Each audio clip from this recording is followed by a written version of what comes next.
often do you celebrate? Well, licensed marriage and family therapist Nicole Zasowski discovered how to embrace joy during seasons of tremendous disappointment, loss, and pain. She shares her personal journey along with a psychological and spiritual case of why it's important to choose joy and let go of fear in her book, What If It's Wonderful? Nicole, thank you so much for being with us today.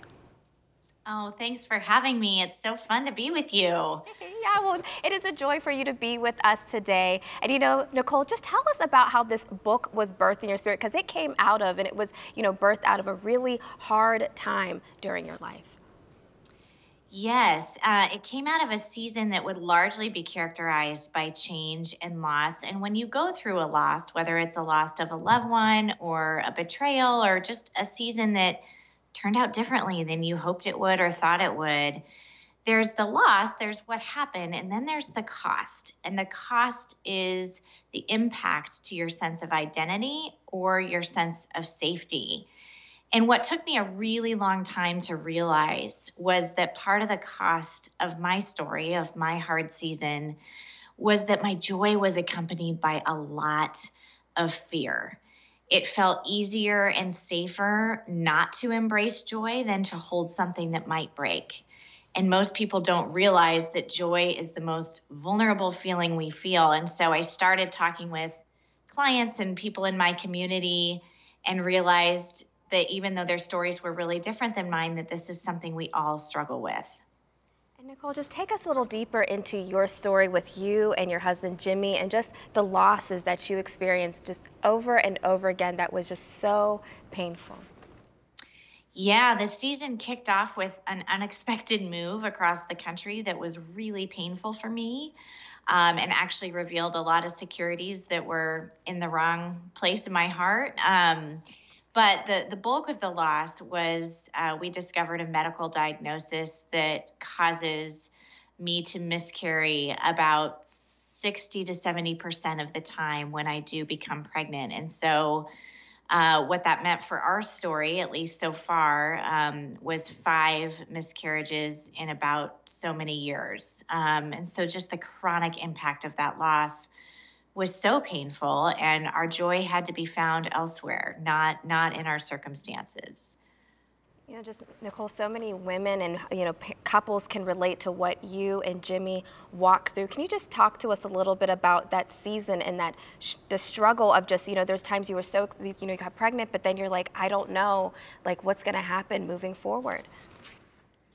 Yeah, I had a really complicated relationship with hope in that season. I wondered if hope was a good idea. I worried that hope would just lead me to more loss and disappointment. And I think that's one of the myths of joy and celebration is when we protect ourselves, we think if I just practice the worst case scenario and prepare myself for all the possibilities, I'll be more ready for it when that pain comes. And the research is really clear. It actually doesn't emotionally prepare us if we do encounter that hurt.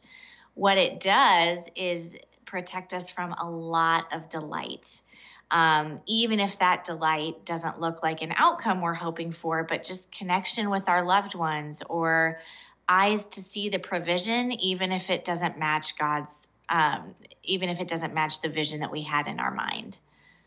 Nicole, as you're just talking, I know so many people can just relate and say, I'm just right there. So what are some tools or some things that people can do that are practical when they're walking through this tremendous loss, tremendous pain, grieving over a season? What are some things that they can do to take those steps to get to hope and to experience joy? Yeah, one of the questions I really wrestled with was what does celebration look like when we can't rejoice, when circumstances aren't naturally leading us to that place? And you actually, Sydney, talked about this idea of remembrance. Throughout the Old Testament, we see all those beautiful feasts and festivals outlined for us.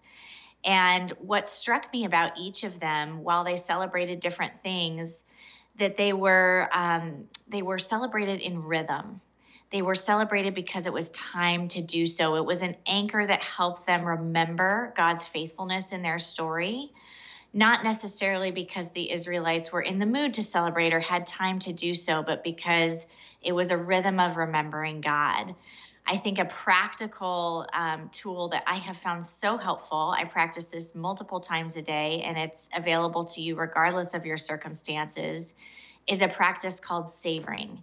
And what savoring does is it helps us celebrate the ordinary. All those moments that our brain is tempted to dismiss as unimportant, savoring is our fight against that. And you simply ask your 5 traditional senses what they're going to remember about a snapshot of delight that you have in your day. And it can be really small. So you just ask yourself, what do I see? What do I hear? What do I smell? What do I taste? And what do I feel? And that captures that memory, preserves it, helps you celebrate it in a way that your brain can actually carry it forward and recall it later.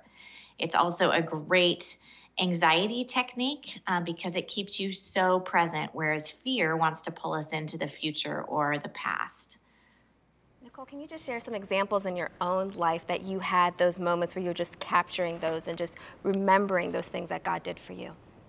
Yes, especially in light of my fertility story. I believe all babies are miracles, regardless of your story, but I just have a story that reminds me of how much. And so my third child, my third miracle, is 15 months old. And one of my favorite things to savor is just snuggling her before I put her down for her nap or for bed at night.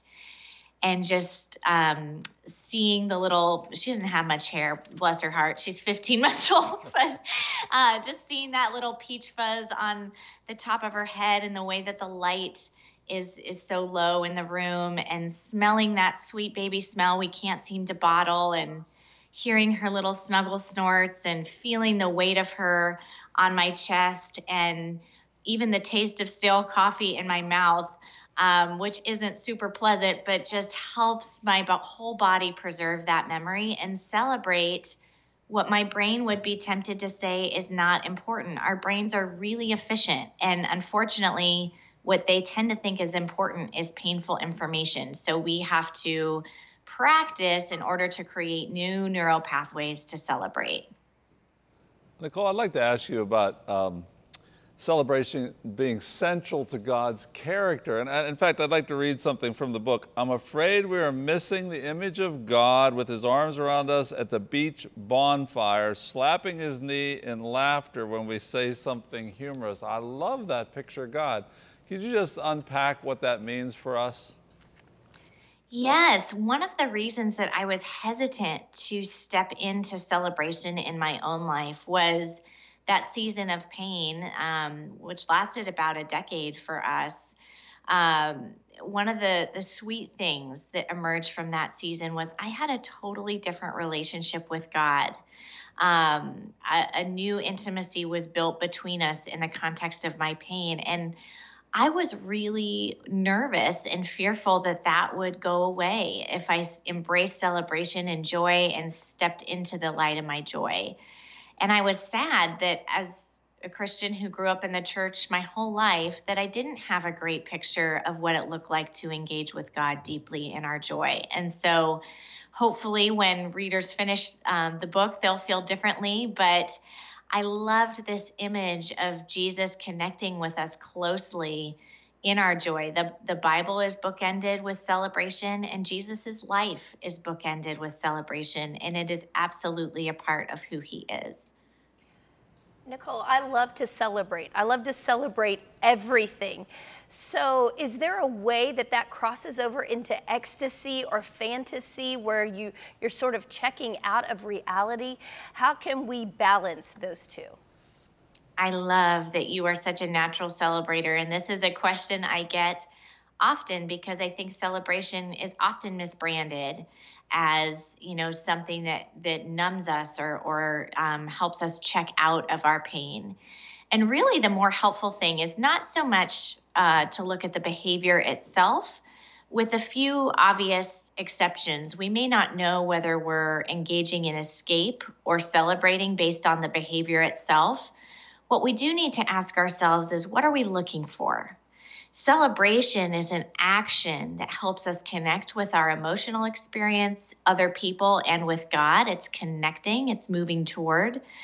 Escapism is a reaction to pain that's an attempt to disconnect from our emotional experience, other people, and God. So one is a reaction to pain, and one is an action based on truth that cultivates intimacy in our relationships.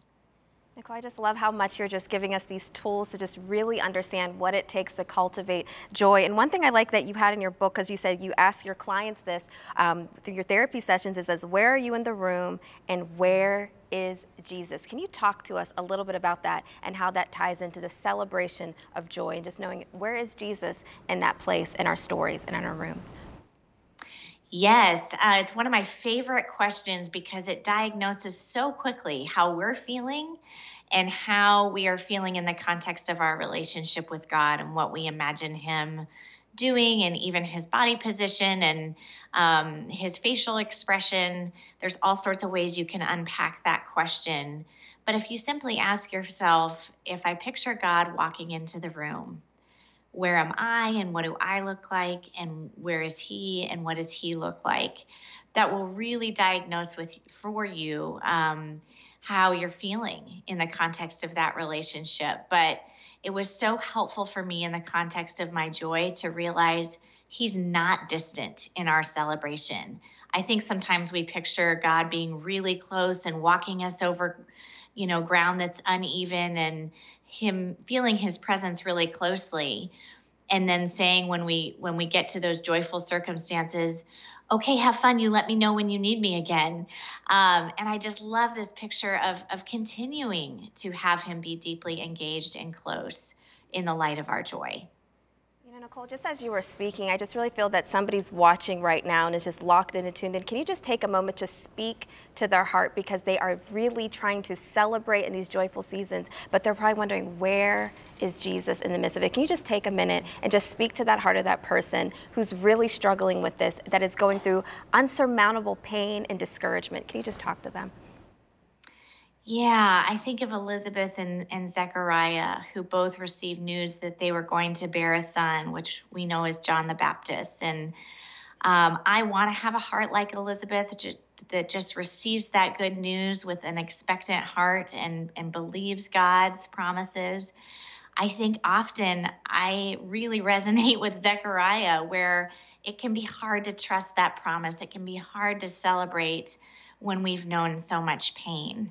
And I just want to encourage that listener or that viewer that, yes, there is so much joy to be had when we take God at His word, but also Zechariah's wrestling with that. We know he was silenced for a time, but he still received that promise that God's faithfulness to us is not dependent on our faith. There's simply so much joy to be had when we take Him at His word and receive and embrace His good gifts that He longs to give us.